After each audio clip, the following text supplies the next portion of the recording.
Thank you so much for coming. This is my first time speaking at HackFest, and I'm very happy to be here. I really like Quebec. So I'll just start by introducing myself. I'm from Urbana, Illinois, where the University of Illinois is, about actually 200 kilometers south of the Chicago Blackhawks. So I'm a software developer, and I'm in a NASA program called the Datanauts, where we got the opportunity to learn about data science. And so I'm interested in basically both data science and security, and I got very interested in finding an area where those intersected. And so I've been basically studying basically data science and machine learning and cybersecurity, and I would just like to share some of the things I learned. I was also part of this 2017 SANS Women's Academy, where I was able to earn 3 GIAC certifications. I'm Wayward 710 on Twitter, je parle mal le français. J'ouvre la bouche, tout le monde parle anglais.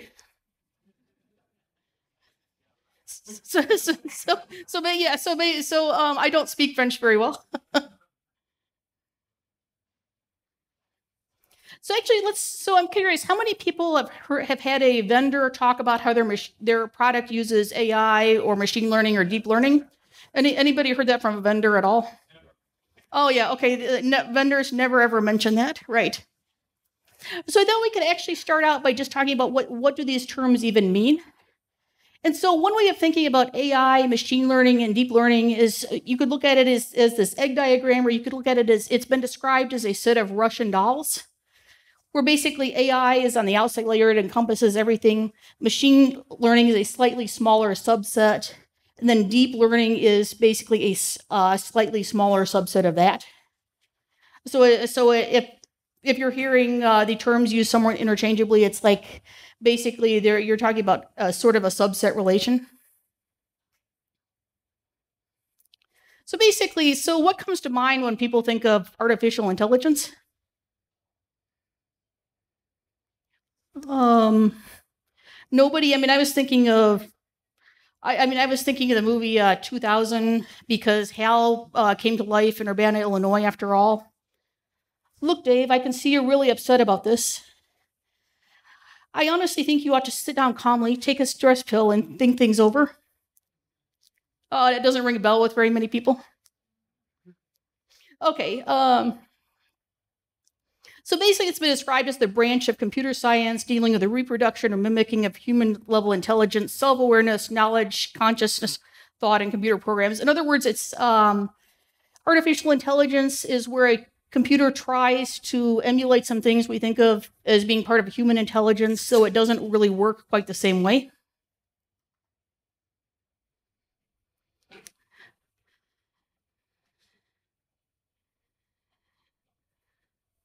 So basically, machine learning, I put a definition up here. It basically involves a whole lot of math, statistics, and algorithms. And there are two major terms you're going to come across when you talk about machine learning. It's called supervised and unsupervised learning. So has anybody heard of those before? Okay. So supervised learning essentially you at some level start out with some hopefully right answers, right? You basically start out with a set of correctly labeled data that you use as training data. And unsupervised learning is more interesting. Unsupervised learning, you don't get to start out with correctly labeled data. You actually take this data set that you don't have any right answers for, and basically extract knowledge and patterns from those. So the next thing, I think you probably heard the term neural network, right?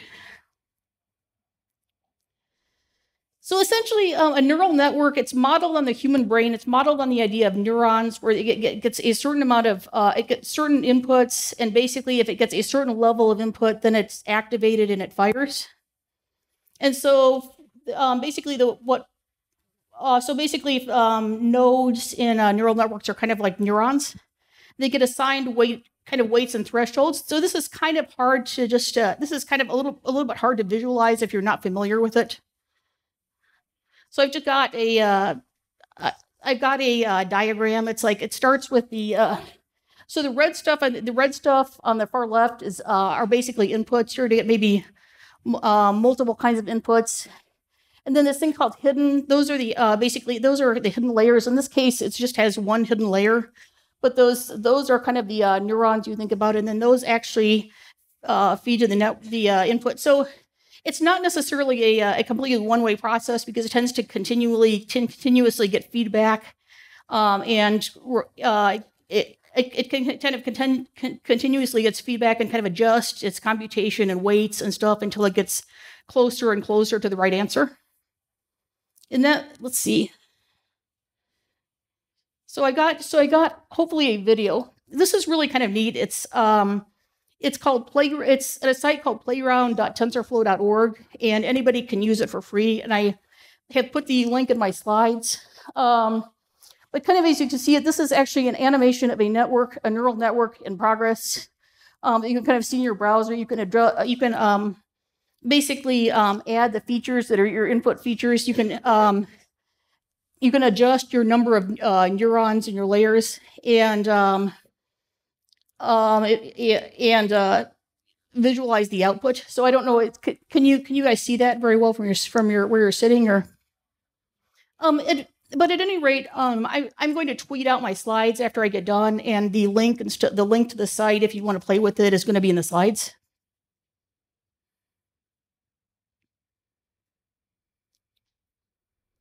But if you continue to watch this, you can kind of see the inputs and the weights and stuff getting refined kind of in response to the feedback as far as, and basically the input keeps getting better and better. Anyhow, that is the best I could come up with for just visualizing a neural network in action. And like, I feel really bad about doing a presentation without any memes. And but in some ways, this is very realistic because, like, when people talk about machine learning, they think of it as some kind of like magic black box or something, and that's not really what it is. I mean, a lot of times people, when they're working with it, they need to know what kind of data they're working with, and they're kind of continuously tweaking the parameters in the model and stuff to make it better. I mean, if you go to the site and stuff, you can even experience that as you tweak your inputs and parameters and stuff. You can get better and better results.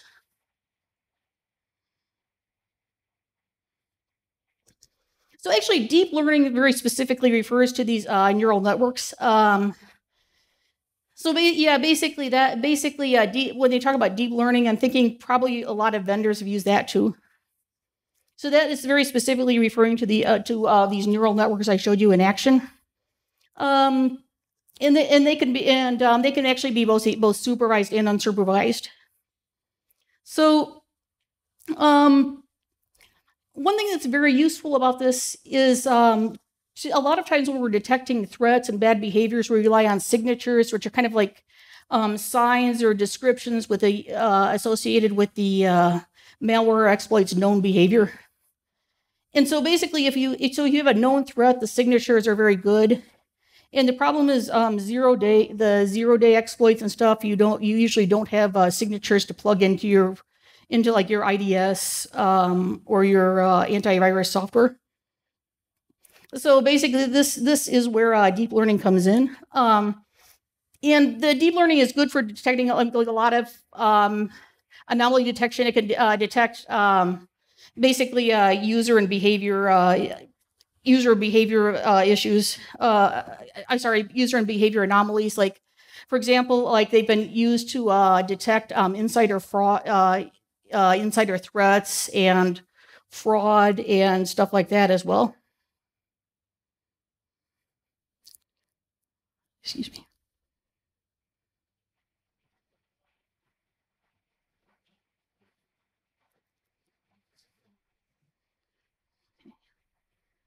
Excuse me. So This is just an example paper that I read. I found very interesting. So one application that's very common with deep learning. It's not usually associated with security, but you see it in a lot with deep learning is like natural language processing. Like for example, if you go to deepl.com, that could be even that. A lot of people consider that even better than Google Translate. But you don't see a lot of NLP in security. But Microsoft has found a very interesting application of this. So they essentially use this algorithm called Word2Vec, which is kind of a neural net that is able to take these words and kind of embed them in vectors that show show something about the context and how far apart they are from each other. They call it contextual embedding, and they got some very good results from that. So a lot of times your PowerShell commands, they have aliases, right? And also, if you've got a malicious script, people will very often try to obfuscate it. They'll try to they'll try to intentionally make it hard to break down. And this actually turned out to be very effective against that. So this was just a somewhat interesting use case I found. So actually, skipping over to preparing the data. So you got a few things. So we talk about data selection and sampling. Sometimes you can use all the data, but sometimes if you've got a whole lot of data, like for example, your network flow and stuff, it's not you have too much data. It's not practical to evaluate everything. You have to come up with some way of sampling and selecting.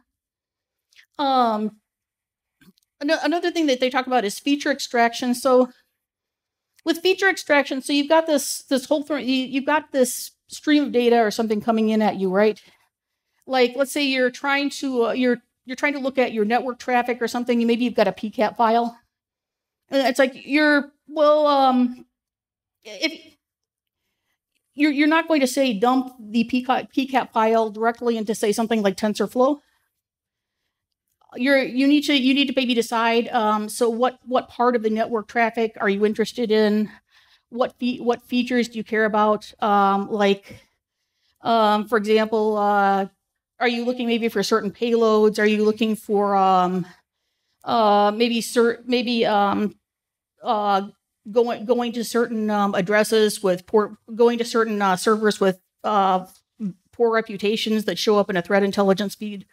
And so essentially, feature extraction it's like you need to understand something of the domain and decide which features that you want to think about. And we're going to talk a little bit more about that later. And then with it, feature encoding and vectorization, essentially that just means that you need to represent things in a mathematical way that these packages can understand. And then there's something called normalization. I don't know, has anybody heard of that before? Yeah. So essentially with normalization, it's like you have maybe, you've got two variables you care about. One has a much wider variation than the other. Well, if you don't normalize those, the one with a wider variation is going to have maybe a disproportionate amount of influence on the results. So actually, here's an example of just normalized data. Like, for example, you can see that there's a lot more, the CPU utilization percent and the request percent, the scale is completely different. And so normalization, you probably want to find a way to scale. It's a pretty simple equation. You just want to basically represent all the data on a scale from 0 to 1. And so here's an example of how we normalize some data. Okay, so a big part of machine learning with security is pattern recognition. Like for example, there's something called data mining, knowledge discovery, and knowledge KDD, which I remember that calling knowledge discovery and something. but that attempts to discover like just unknown patterns that are located in the data. And sometimes you want to basically find very explicit characteristics about the data. And so essentially, when you talk about pattern recognition, you can say you've got these things, it recognizes it, it can extract certain patterns that are related to the known data you're passing in, and it can take those patterns that it's discovered and apply it to unknown data. So like, for example, you have like some known hostile traffic, or you've got some known malware and stuff. Like you can feed it to a machine learning system, and it can extract characteristics about it, and then you can start feeding maybe unknown software or unknown traffic to it to say, well, does it look like this? And then pretty much it's like, so does it look like this bad stuff you saw earlier? And so there's a lot of them. I think some of the most obvious are just your spam and your botnets and your malware.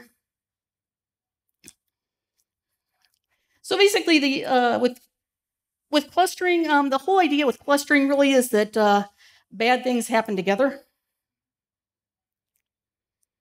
So let's see. I don't know if you want to think about this or not. Like, so if we, the audience, I mean the remaining audience, and you needed to arrange yourself into clusters, how would you do it? I mean, it's like, so maybe you would try to find people. Maybe you would try to find people who are sitting close to you and arrange yourselves in groups instead of going across the room. Maybe you would do it that way. And so, a lot of times clusters, it's like you're trying to find points that are close together, and there's typically mathematical ways of measuring closest together. You can do it the Manhattan distance, or you can do it the Euclidean distance, but that's usually pretty straightforward. And so the whole idea is that basically, so that the items within a cluster are going to be hopefully more similar to each other than items that are not in a given cluster. And so there's really a lot of ways you can do this. There's something called and we'll just talk about a couple of the most common ones, very common ones called K-means and DBSCAN. Let's see. So the whole fundamental idea with K-means is you kind of try to group data points together and discover underlying patterns. So, I mean, essentially, you start by you start by just picking in like just putting centroids in arbitrary locations, trying and iterating through until you can discover the optimal the optimal location for the centroids. So it's a fairly simple algorithm. So this is just a picture of how it works. So initially it's kind of random. That's not very good.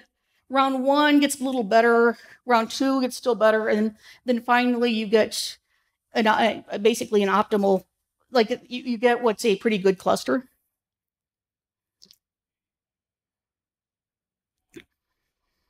And then another approach you can take, it's this is really common. It shows up very often in like research papers about machine learning and security. It's called DBSCAN. And honestly, I keep thinking of it as being about databases, but it is not. It's about density-based spatial clustering of applications with noise. And then the noise is significant too because you actually want to find the noise. So basically that takes 2 parameters. Basically it's EPS, also known as epsilon, that specifies how close the points should be together to be considered part of a cluster. And then min points is basically what's your minimum number of points that could be considered a cluster. So you pass those 2 parameters. So it's basically it's an iterative process, just like K-means. You start with an arbitrary point. If you can start to form a cluster, you do. If you cannot form a cluster at the point, label it as noise. And basically, you kind of continue this until you've built your cluster, and then you restart with another point that has not been visited, and do the same thing until you basically have a number of clusters. One thing that's a bit different about DBSCAN is that with the K-means, you have to tell it how many clusters you want, and that actually involves a lot of that does involve some trying and error. DBSCAN will come up with a number of clusters for you. So you are possibly going to want to tweak your parameters as far as like your epsilon and your minimum number of points. So this is just showing your DBSCAN cluster in action. So I don't know how well you guys can see that. You've got yellow, green, and red, and then you've got these points on the outside that are kind of black. And those would be considered your noise points. Okay.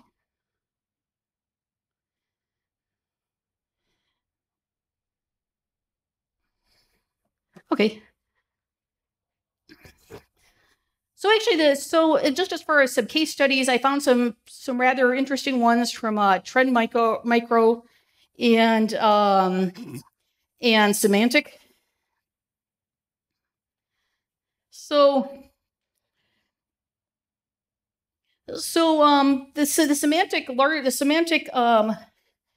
basically is that Semantic actually started with looking at the HTTP flows and trying to look for things that were consistent with known malware attacks. And so we talked earlier about features, like what do you care about? Features, a lot of times it's like, what kind of information are you trying to extract from this that you might care about? So there were actually a couple of very significant features. When they were trying to find attacks that they could cluster as ransomware, that very often showed up in the URL.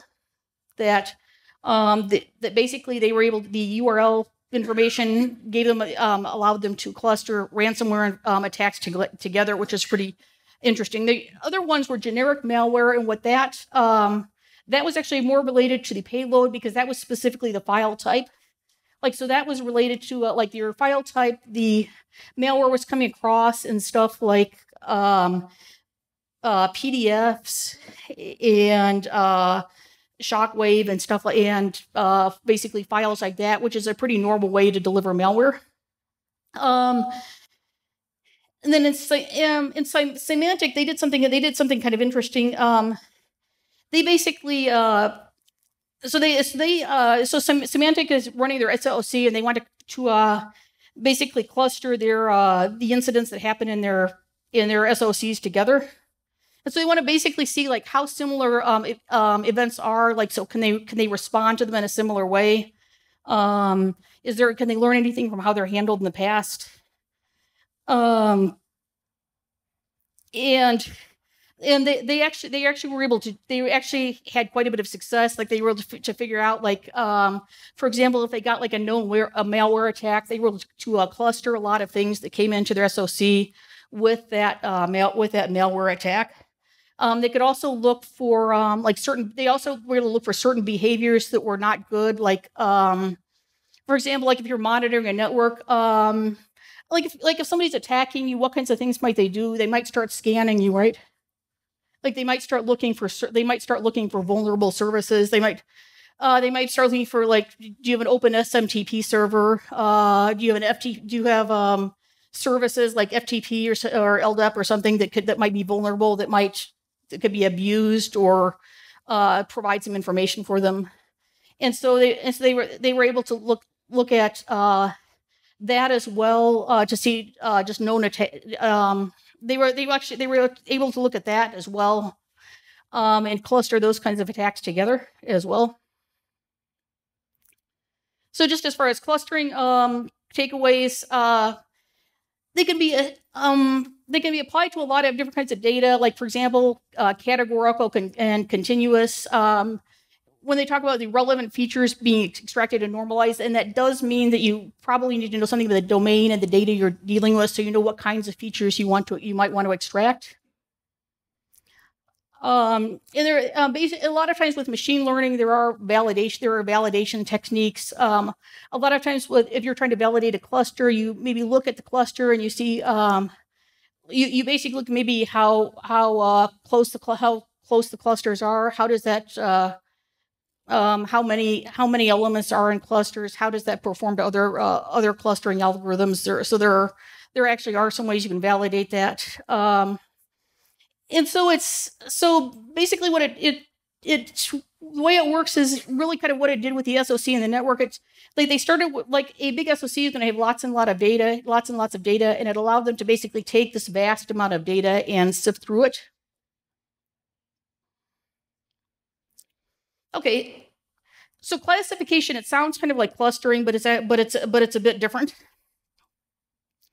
So basically, classification is like what is the likelihood that something is in a given class.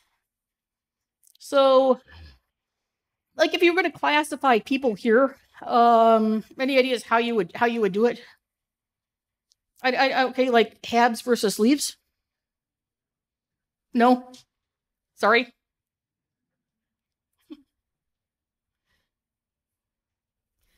But essentially the classification is a little bit different, because it's like you know what classes or categories you want to use, and that's actually works a little bit differently than clustering. And so that is basically considered a supervised learning, because it's kind of like you're starting with the answers. The samples have already been correctly labeled and identified. And then it's also possible, just to bear in mind with classification, that a sample can belong to kind of multiple categories at once.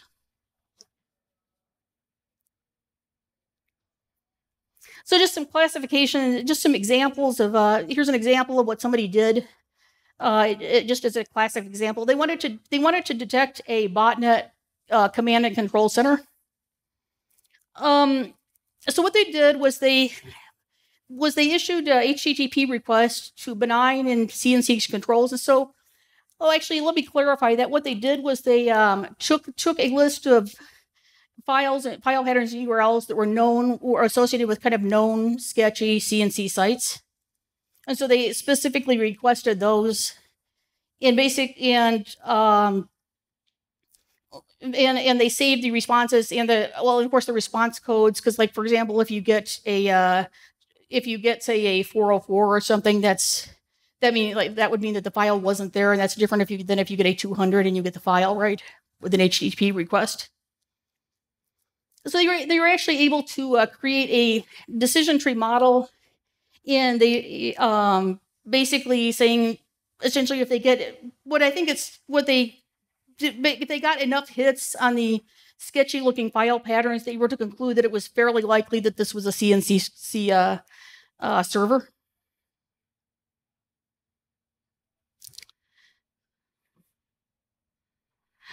Classification. So essentially, it's a supervised learning. While it can work well when there is a sufficient quantity of accurately labeled data, and one challenge in security is it says if there is a sufficient quality of accurately labeled data. So in security, that's not always the case. And so essentially, you've got the 4-phase methodology, you've got the training, and then the validation, where you do something to actually test to make sure whether your model makes sense. A very common way of validating in machine learning is that you take your training data, but you withhold some of it, you keep some of it out of the training model. And then you run your model and you generate your model, and then you take the data that you've held out against it and you see how well that performs. And that is a fairly, like, saying, so does your model still hold up when you test it with this new data that you haven't used in training? And that's just a very common way you do your validation. Another thing with classification is you're not getting absolutes. It's not going to say this is absolutely a CNC server or this is absolutely a botnet. It's basically going to tell you how likely it is. And so a big known problem with, like, machine learning is you get false positives and false negatives. And so, like, false positives are like when you get an alert, it tells you that there's a problem and there's not. And false negative is when it tells you that something is okay and it's not. And so a problem with false positives in security is that it can chew up a whole lot of your time. Like, if it's constantly going off and throwing up alerts you have to deal with, it can waste a lot of your time, and it can teach people to even ignore the system. And false negatives are kind of obviously a problem. I mean, because, well, it means the system's not doing what you want it to do. You want it to tell you if there's a problem, and it's not. So those are actually both big problems, and they're both risks with machine learning. So this is actually a little bit different. We talked earlier about pattern recognition. And so the idea, like, what is normal but a state of mind? So the whole idea is that we want to establish some rough idea of what normal looks like. And when we talk about this deviation from normal, we can call them anomalies or outliers. And in security, anomalies, something that's unusual is often bad. And so, for example, like anomalies often mean that we have like an intruder or a breach or an exploit going on. So just your overall goals with an intrusion system, just for the reasons we talked about earlier, you want low false positives and low false negatives so that it does its job without wasting a lot of people's time. I mean, the whole reason you're going to want to plug machine learning in is basically to save people's time, to automate, maybe ideally automate some of the tedious tasks that your SOCs are not going to want to spend their time doing. You want it to be basically easy to work with. And it's just with exploits and threats and stuff. The landscape changes constantly in security, doesn't it? I mean, it's like your latest worms, your latest alerts. Like when is the last time there's a security alert? Probably today. And ideally like resource efficient, because it's with security, you can be talking about very large amounts of data. And in fact, some of the security, the software and stuff specifically uses tools like Hadoop and stuff to deal with big data. And there's also something called explainable alerts. Does that make sense? I mean, essentially, you want to know if it's telling you something's wrong. You want to be able to trace back why it made that decision. Like, for example, if it tells you to delete somebody's account, that person is maybe going to want to know why their account got deleted. So you're going to want to be able to understand the system well enough to know why it did what it did. So let's just talk. So we talked earlier about just features and stuff and what we might want to look for. And these are some things you might want to look for in host intrusion. I mean, so you're going to be looking at processes. Are you seeing anything unusual? And sometimes processes on an attack are camouflaged to look pretty close to something that's normal, like just a little bit off. Anybody seen that? You can see active new user accounts. Like it created this account. Why did it do it? Is it loading any kernel modules? It doesn't usually look. And then actually your DNS can tell you quite a bit. Is it like, for example, is it looking up sites is it looking up locations or addresses that happen to be also showing up on your threat intel feed? So DNS lookups can actually tell you quite a bit. Network connections are kind of important because it's like if you're trying to connect like a command and control network or so. And just a lot of times, if you've got a compromised system, it's going to be trying to communicate out, right? And then another thing that you'll see is like, for example, with a Windows attack, it's going to try to modulate. You're going to see your registry database messed with often, right? Or that's not uncommon when you get like a Windows malware attack, is it? This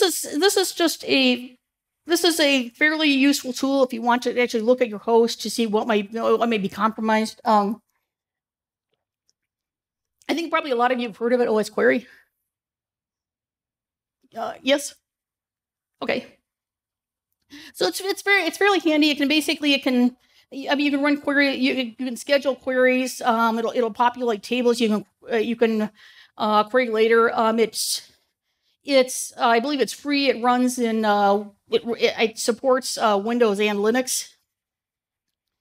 Yeah, that is just a very good way of getting information that you might want to feed into a machine learning algorithm. So another approach, network intrusion detection. As we said earlier, a lot of times if you've got a compromised host, it's going to in some way try to initiate communication with the outside world, and like whether it's exfiltrating data or if it's talking to a command and control server. I mean, your adware is trying to download ads to show up on your machine. Your spyware is sending the results of your monitoring somewhere. And you can. There are a lot of tools. You guys have probably heard of them. TCP Dump. I bet everybody's heard of. Yes. Okay. And then Snort's fairly simple. Snort's pretty popular and it's fairly simple and rule based. And then there's also a tool. I don't know if you guys heard of Bro. Okay, Bro is now known as Zeek. And that's kind of neat. That's like a Bro is actually kind of like a programming language specifically dedicated to monitoring and analyzing network traffic. It's pretty impressive. Okay, so another thing that very often a very common target. It's called your web application. It's your web application. So these are some things you might want to look for to feed into a machine learning algorithm for a potential web intrusion. So you might want to look at your IP addresses again if it's connected to if you're seeing sketchy IP addresses. One thing you could possibly do that's sometimes helpful is also geolocate IP addresses. I mean, if you're getting a lot of logins to your small company network from like China or Romania, maybe that's not good. You should see kind of some, and sometimes you'll see some kind of strange URL strings. You'll see null terminations or decoded URLs or whatever, and they're essentially trying to evade signature. So they're doing funny things with strings to try to evade signature-based detections. And then okay, so like your unusual referrer patterns. I mean, has anybody here used curl? A few of you, right? Okay, so curl's kind of a nice tool. You can connect. It's a very nice way to connect to a web server via the command line. And you can pass in a lot of parameters, and so it's like if you're using curl, you can tell it that your user agent or referrer is whatever you want it to be. And so, like for example, if you're seeing somebody who's using Mozilla from 1998, it's possible that some of that information is getting manipulated. I mean, if you're seeing something that's really old or really strange, it's possible that somebody's manipulating something. So when they talk about sequence of access to endpoints, has anybody heard of fuzzing?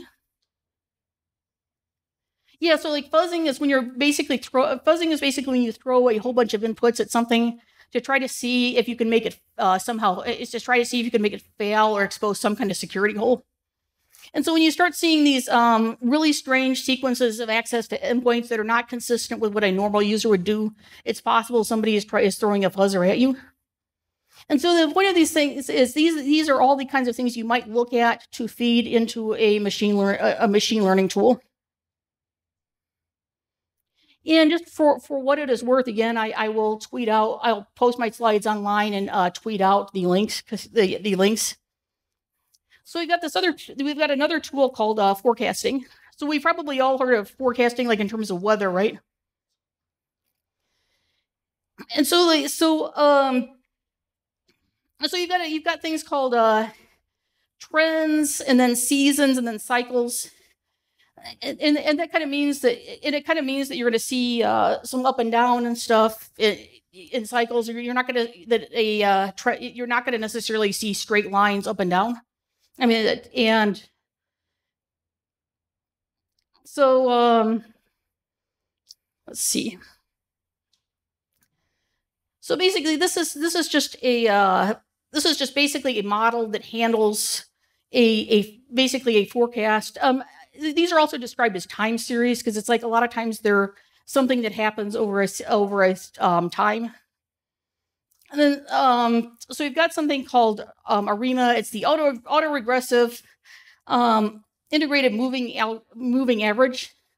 And so that basically means that these models are kind of dependent on kind of their own past input. So it's basically what it gets. It simply gets its input from what's happened in the past, but it's somewhat more sophisticated than a linear algorithm, because a lot of times, like if you see a time series trend, it's not going to be linear. Like, for example, if you look at usage or something on your work network, you're hopefully not going to see as much going on maybe in the middle of the night as you would during the middle of a workday. So you're not going to, so your usage is not going to be a straight line. It's going to go kind of up and down, right? And then, so this is just a generic data series. You can kind of see that's it's basically a daily series that goes up and down, but it's kind of trending up. But you can kind of see that it's through the regression line that so it's got its cycles, but it's kind of trending upward, right? And this is just an example of basically a time series that you can apply forecasting to. This is a generic thing. Well, what do you want to talk about? CPU utilization over a period of time. So let's say this is a graph of some known CPU data. And so actually you can apply something like ARIMA, or in fact another forecasting model, to try to get an idea of what's normal, what can you expect on a particular time based on what's happened in the past. And so I don't know if you can you see the can you see the blue and black from there, or not very well?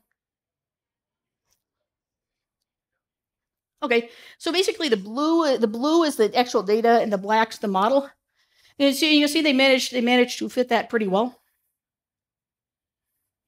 So what we're going to do, I think we talked earlier about, like, a lot of times you want to, like, sometimes you want to validate, or you want to test your model. We're going to go ahead and take some data that's not in a sample, or we're going to apply this model we came up with in the last slide. So this is what the model looks like. You can see it's kind of blurry at the end, and that means they're not quite as confident about it. That means that they're a little bit hazier about what happens. And then this in the gray shows the area. This in the gray shows the area, and you can see that the area, so you can see that the area does not line up very well with what was forecast. So that gray area and stuff doesn't line up very well with what was forecast, because if you look at the model in the past, it was trending upwards. It was gradually trending upwards. And the area in the gray, it's starting to drop, and that the upward trend wasn't continuing. So it's like basically through this model, we can see that was viewed as kind of an anomaly. Does that make any sense? Okay, so I'm sure. Has anybody here not heard of, like, a malware family? A family of malware, no, yes. Okay. So, like, a lot of times, like you get this malware comes in, and then you start getting these other samples of malware that are maybe a whole lot like it, but not exactly like it. And it's like maybe they're building it on different compilers, they're trying to evade signatures or something like that, but it's really kind of the same thing, doing the same stuff. And that's what they mean by a malware. That's what they mean by a malware family. In fact, like, it's probably coming from the same people. So traditionally with malware, like your typical antivirus thing, you've got the signature matching. It matches kind of known characteristics of this malware. And that's great, except for what about when you get the 0 days? So you can use things. Have you guys heard of static? And do you understand what static and dynamic analysis means with malware? It's like static analysis. You're basically taking the binary and just the executable and stuff, and analyzing what's in the executable. And dynamic analysis, it's like you're taking it in like a sandbox, often like a VM or something, and executing it. So let's see. So with Android malware, you might look for interesting strings.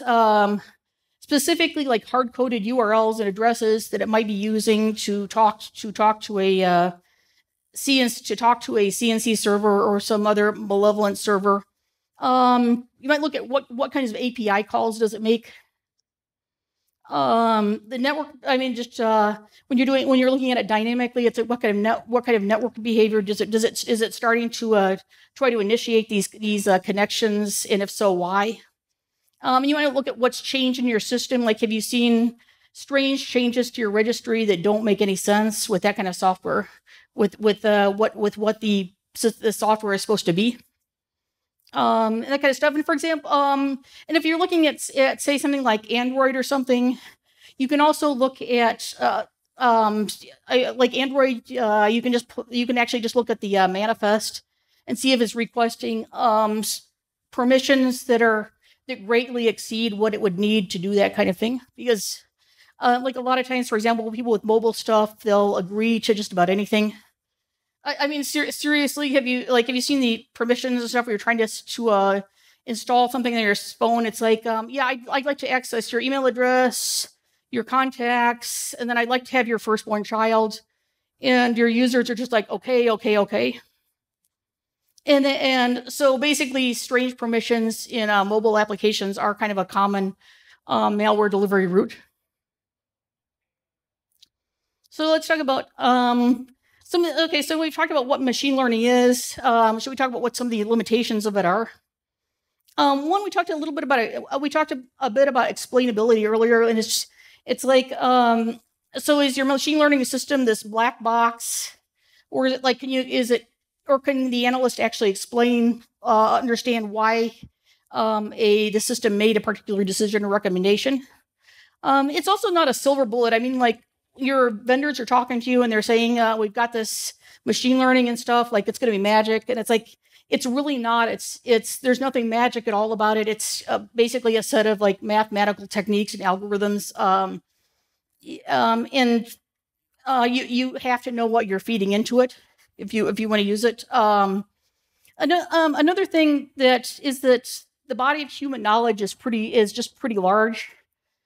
Like, for example, like if you're trying to decide whether an email is spam or ham, like a human could look at it and understand words and context. Like maybe if somebody sends you, like you're doing business with a vendor and they send you an email about the laser toner you've ordered, that's legitimate.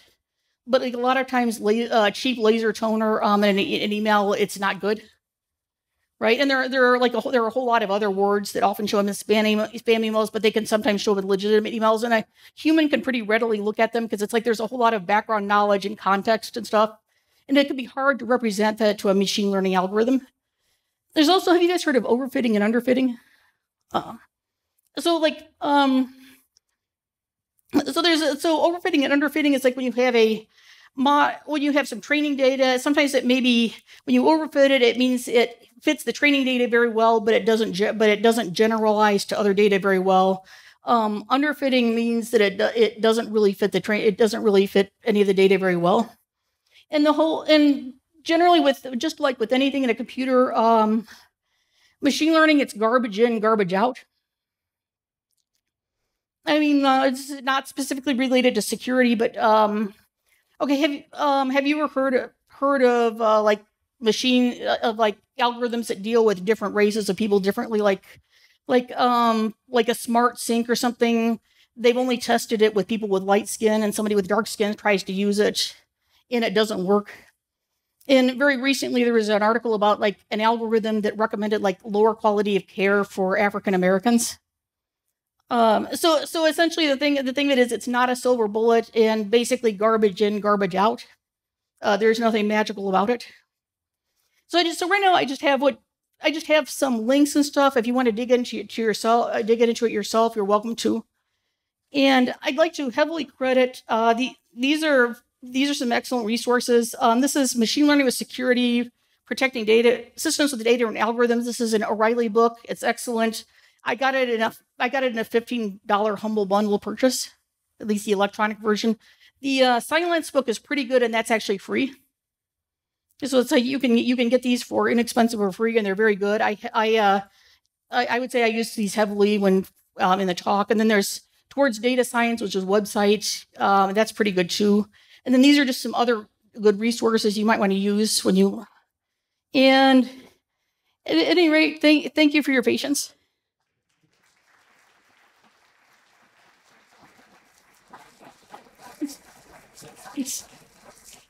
Are there any questions, or are we pretty much at time? I think we're at time, but if you have any questions, you're welcome to come up to me. No?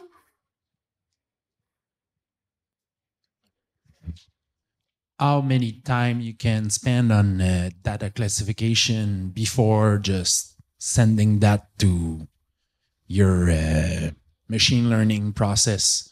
Because it seems to be critical. If the data is not good, like your entire process at the end will fail, or like don't do what you want to do, or how do you acquire like good sample of data? Or to be very honest, like, so if I was to start doing like some machine learning, and I knew nothing about the domain and the data, what I would really do is basically hit Google and see if anybody else, see what kind of analysis, maybe not even machine learning, had been done on that data before. What do people look for, and try to learn something about the domain and what's been done in that. That would just give me a starting point. Because like if you just try to throw something that you don't understand at a machine learning algorithm, that's going to maybe not work out very well. And one thing you can do, I tried to show some graphs just because I mean my presentation, it was pretty mem deficient really, and I figured we could at least have some graphs. And it's like if you're dealing with 2 and 3 dimensions, it's actually very useful to just visualize it, like just graph what you have and say, does it make sense? And you can kind of do that in 3 dimensions too. Once you get past that, you get into hyperplanes, and that's kind of hard for humans to process. Hello, sorry. One common problem that what I've read and seen while implementing machine learning, not necessarily just for security, but for any domain, is there's a bias in the data. Oh yeah, especially when they're during the stage of gathering the data. Is that also a prevalent problem when it comes to security domain? I would imagine it could be. I mean, I think that when we talk about bias and stuff, like in some ways, racism is kind of a most obvious and glaring one that we've seen, like in other domains of data science that are not related to security. But I would say, if you think about bias in terms of like preconceived notions and just preconceived notion about what you should look for and what's important, I would think somebody could introduce bias into that very easily. In fact, even just what somebody knows and what's familiar to them. Does that make any sense? Yeah, and so in your experience, what would you actually recommend in actually cleaning up that bias or making sure it's not introduced further down the pipeline? That's actually very interesting. That's an excellent question. And the best thing I could maybe think of is trying to see if somebody else has approached the problem a different way and comparing your approach to their approach and seeing if they saw something or thought about something in a way that you didn't. Because it's just like as far as trying to get past what's in my own head, I feel like the best thing I can do is try to find some kind of external input.